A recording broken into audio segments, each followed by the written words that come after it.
খিচুড়ির জন্য এখানে মাখিয়ে রেখেছি দেখেন মরিচ পেঁয়াজ দিয়ে আর মসুরের ডাল দিয়ে, কারণ রমজান মাসে আর খিচুড়ি ইনশাল্লাহ খাবো না, কারণ খিচুড়ি খেলে গলাটা বেশি শুকায়। ওই জন্য ভাবলাম আজকে এ মাসের মতো মানে রমজান মাসের আর খাবো না, যেহেতু আজকে একটু রান্না করি, সেজন্য খিচুড়ি রান্না করার জন্য এখানে সমস্ত ডাল চাল মাখিয়ে রেখে দিয়েছি। এখন হচ্ছে প্রেশার কুকারে দিয়ে দিব।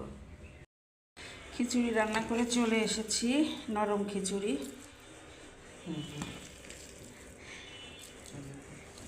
নরম নরম খিচুড়ি, কারণ হচ্ছে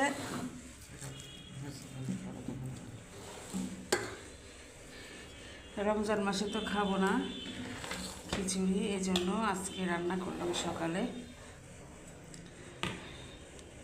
আমি সবাইকে বেড়ে দিচ্ছি, সবাই মানে ছেলে মেয়েকে বেড়ে দিচ্ছি আর কি।